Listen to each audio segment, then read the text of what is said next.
Shalom, peuple de Dieu.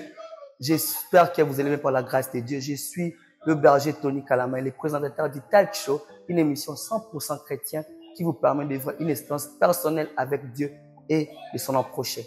Aujourd'hui, sur ce plateau, nous allons parler sur l'église du temps de la fin. Et je ne suis pas seul, je suis accompagné de l'évangéliste Passia Moulamba. Bonjour Eva. Bonjour cher journaliste. Et l'homme de Dieu Théophile est également sur ce plateau. Bonjour homme de Dieu. Bonjour. Sans plus tarder, ma première question sera posée à l'homme de Dieu Théophile. Homme de Dieu, c'est quoi l'église selon vous? Wow, merci pour la question. C'est quoi une église? C'est ça la question. Pour être bref, l'église c'est l'ensemble. C'est l'ensemble des croyants qui croient à un seul Dieu et qui s'unissent pour faire agrandir beaucoup de valeurs spirituelles, des valeurs morales, de valeurs physiques et des valeurs patriotiques, parce qu'à l'église il y a aussi le sens patriotique. Hormis le fait que l'église est l'ensemble de croyants, l'église c'est aussi l'ensemble des croyants qui sont appelés à vivre hors d'eux. Cela veut dire sortir hors du monde. Et lorsqu'on parle du monde, on parle du système du monde. Cette définition, on la tire plus dans l'origine de l'Église. Dans l'origine de l'Église, on parle de l'Église comme un nom ecclésia. Ecclésia qui vient de la langue grecque, qui veut juste dire sortir. Dans l'ecclésia, nous voyons ek et ka, qui veut juste dire sortir. Et on a aussi le participe passé ecclésia, le participe passé du verbe kaleo, kaleo appelé. Donc l'église c'est l'ensemble des croyants qui sont appelés à sortir hors d'eux pour manifester Dieu et pour imposer surtout le royaume de Dieu. Et moi je crois que c'est la chose qui nous manque. C'est l'élément qui manque à l'église. Imposer le royaume de Dieu aux nations de la terre. Imposer le royaume de Dieu à la plupart des personnes. Et voilà, c'est un peu ça. Merci. J'espère que ces réponses étaient incroyables. J'espère que quelqu'un qui ne savait pas c'est quoi l'église a su comprendre c'est quoi l'église grâce à ces explications. Et ma seconde question sera posée à l'évangéliste Passia Moulamba. Quelle est la différence entre l'église primitive et l'église actuelle? Ok, j'ai compris la question. La différence, c'est dans la manière de faire les choses. Dans le ligne au sale la nzambe. Bref, la unité. La différence c'est ça entre église où on a besoin d'église primitive, il y a une unité, le ligne na bango bazala qui uni. Notre église vraiment manque quelque chose qu'on appelle l'unité. Toute personne fait des choses de la manière qu'il trouve. Lorsque Dieu nous appelle chacun et chacune de son côté, il nous met ensemble. Et ensemble, là, ce qui nous unit, c'est le même esprit.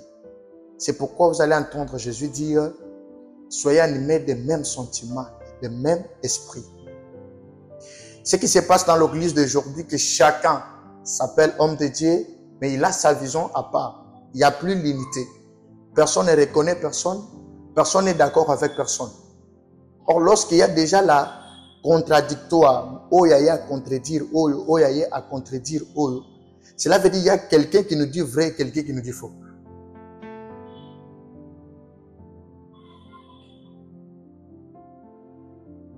Cela veut dire qu'il y a quelqu'un qui nous dit vrai et quelqu'un qui nous dit faux.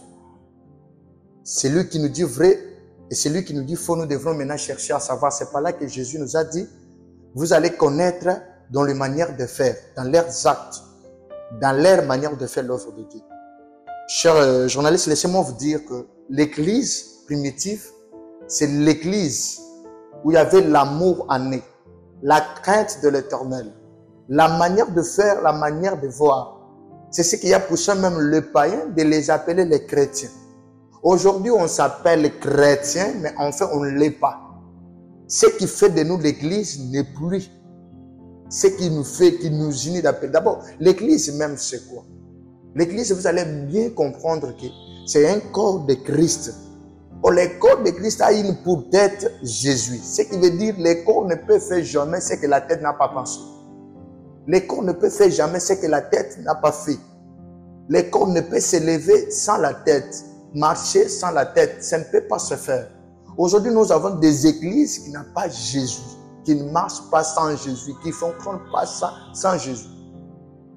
L'église primitive, il y avait l'unité, l'amour, la droiture et la crainte de l'Éternel. Aujourd'hui, je ne sais pas comment vous expliquer des choses qui se passent. La différence est dans l'unité, la crainte de l'Éternel et la manière de faire les choses de Dieu. La manière que nous utilisons la Bible, la manière que nous comprenons la Bible. Une fois, j'étais avec un frère. Lorsque je lui dis, mon frère, voilà comment dire, il me dit, oh non, ce n'est pas ça, homme de Dieu. Chaque personne a sa manière de voir les choses. Or, chez Dieu, quand on arrive chez Dieu, nous avons la manière de faire les choses, mais quand on vient pas dans le temps, toujours banda ko sala biso nyonso na lo lenge nzambe asengeli biso. C'est ça le problème que nous avons aujourd'hui. Chaque personne a lingi asala makambo ya nzambe na lo lenge ye amoneli. Des visions différentes. Chacun et chacune avec sa vision. C'est ce qui tue l'église de maintenant. C'est ça la différence qui est. L'église primitive, c'est là que tu trouvais l'unité. Paul ne peut pas contredire l'autre. L'autre ne peut pas contredire l'autre. Tout le monde se mettait ensemble. Pourquoi? Parce qu'ils avaient un seul vision. Vision, ils allaient qui moko. Mais aujourd'hui, chacun a la vision naïe. Maintenant, toi, la vision naïe. Différence, et ça dans le désordre de la manière de faire les choses.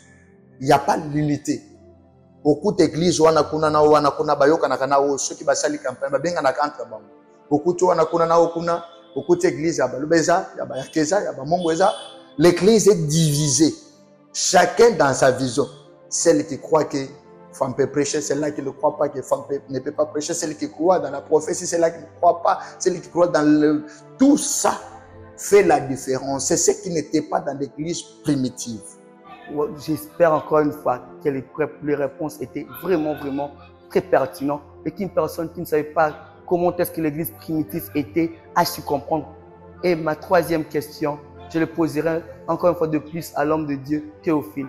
Homme de Dieu, pouvez-vous nous dire comment devrait se comporter une personne à l'église actuellement? Quel est le comportement que l'église doit adopter? En fait, l'église doit adopter le comportement du sel. C'est écrit dans le livre de Matthieu, le chapitre 5, où on est en train de nous dire que nous sommes le sel de la terre et une lumière du monde. Et quand on parle du sel, le sel a son importance. Et parmi les importances du sel, il y a l'importance de la pourriture. Genre, le sel lutte contre la pourriture. Et le sel donne les goûts. Moi, je crois que l'église, dans ces temps de la fin, nous devons lutter contre la pourriture. Or, la pourriture, c'est quoi? C'est le péché. L'église est appelée à lutter contre le péché. Et hormis ça, le sel donne aussi les goûts. L'église est appelée à donner les goûts. Les goûts aux païens, les goûts à ceux qui ne croient pas en Dieu, à ceux qui ne croient pas au Seigneur Jésus-Christ. Par le comportement, par les caractères, par les habitudes. C'est un peu ça, le comportement de l'église. Hormis cela, l'église doit vraiment imposer son influence. Son influence. Ici, il ne s'agit pas question de dire que l'église n'a pas de l'influence. Non, c'est quelque chose de faux. C'est quelque chose de faux. L'église a de l'influence, mais ce qui manque à l'église, plus particulièrement l'église du Congo, c'est l'influence, l'imposition de l'influence. L'église n'a pas l'imposition de l'influence. Quand on impose l'influence, on voit toutes les montagnes de la société doivent fléchir devant une parole prononcée par l'église. Et comme vous le savez très bien, lorsqu'on est en train de parler ici de l'église, on ne parle pas de l'église dans les termes de vie locale, l'église dans les termes de vie bâtiment. Nous sommes en train de parler de l'église dans les termes de vie ensemble de croyants qui croient à un seul Dieu, donc une personne. Vous voyez, donc si on est des églises, on doit vraiment imposer cette influence dans les universités, dans les écoles, au travail. Et lorsqu'on impose cela, moi je crois que c'est ainsi que notre Dieu va prendre plaisir. Et surtout, il ne faut pas oublier que l'Église est aussi appelée à ne pas abandonner son premier amour. Je crois que c'est écrit dans le livre d'Apocalypse, le chapitre 2 où on nous présente les lettres écrites. Et on nous présente une église qui s'appelle l'église d'Éphèse. La Bible dit, ce que j'ai contre l'église d'Éphèse, c'est parce que l'église d'Éphèse a abandonné son premier amour. Et les comportements que l'église doit adopter, c'est juste ne pas abandonner son premier amour vis-à-vis de Dieu. Lorsqu'on n'abandonne pas le premier amour vis-à-vis de Dieu, il n'y aura aucune personne qui va nous pousser à prier, il n'y aura aucune personne qui va nous pousser à aller dans la prière et vis-à-vis de son prochain. Vous voyez, c'est un peu ça. Donc, on ne va pas empoisonner, on ne va pas faire du mal à son prochain parce qu'on n'a pas abandonné le premier amour. Vraiment, c'est un peu ça que Dieu vous bénisse. Merci. Merci encore une fois pour ces réponses incroyables. C'était vraiment remarquable. J'espère que le Seigneur a aidé une personne qui avait de mauvais comportements à l'église de savoir comment est-ce qu'il devrait se comporter actuellement. Et ma dernière question, je la poserai à Eva Passion. Eva, pouvez-vous nous dire si l'église actuelle a un avenir dans le futur? Très bonne question, sœur journaliste. Qu'est-ce que je pense pour l'église future, dans l'église à l'église? Voilà. C'est ça question que je me Et vous devrez savoir qu'on donne que ce qu'on a. Si déjà nous sommes dans le désordre, on donne que le désordre. En tant que l'homme de Dieu, en voyant ce qui se passe dans l'église d'aujourd'hui, si on continue d'agir ce genre de choses, on risque d'avoir le pire de ce qui se passe aujourd'hui. Parce que l'église du temps passé ou l'église primitive était basée, fondée sur les trois choses que j'essaie de vous dire. Sur les enseignements des apôtres, sur la communion et sur la prière. S'il n'y a pas les enseignements dans l'église actuelle qui enseignent les gens qui est Christ, comment on sert Christ, comment on peut être chrétien. Parce que tout le monde s'appelle chrétien. Le chrétien n'est pas le nom. Le christianisme n'est pas du tout une religion, c'est une vie. C'est une vie à vivre. Alors si les gens ou les enseignements des apôtres n'ont pas lié dans l'église d'aujourd'hui, on peut qu'attendre au pire. À condition qu'on laisse à Dieu la place, à lui-même de gérer comme il l'avait dit à quelques de ses prophètes comme William Branham, que même si les péchés remplissaient la terre, il fera de tout son bien. Il a même dit encore dans sa parole, en disant que le monde sera rempli avec le faux. Les faux seront si nombreux, mais Dieu n'accepte pas ce que les élus soient aussi séduits dans ces choses. Mais en regardant ce qui se passe aujourd'hui, les choses se changent. On ne sait pas qui est qui. On ne sait pas à quoi suivre. Des choses, des désordres à long et à large. On peut dire que l'église future n'aura pas de bons fondements. L'église de nos pères avait de bons fondements parce que c'est basé sur quelque chose. Nous, nous sommes basés sur quoi même? Tout le monde veut devenir le prophète. Tous les jeunes sont devenus les prophètes. Nous sommes basés sur quoi? Ce n'est pas mauvais d'être prophète. Langue, c'est un don. Aujourd'hui, ça se parle partout. Quelqu'un qui joue aux cartes, il échoue, il parle la langue. Pourquoi? Parce qu'on l'apprenne. C'est un don que Dieu donne, mais quelqu'un, on l'apprenne. L'église part vers, je ne sais pas, la Bible avait déjà prédit, Jésus avait déjà prédit, bien sûr, l'église face à l'antichrist. Alors l'antichrist maintenant n'est pas encore loin de l'église, mais l'antichrist est dans l'église.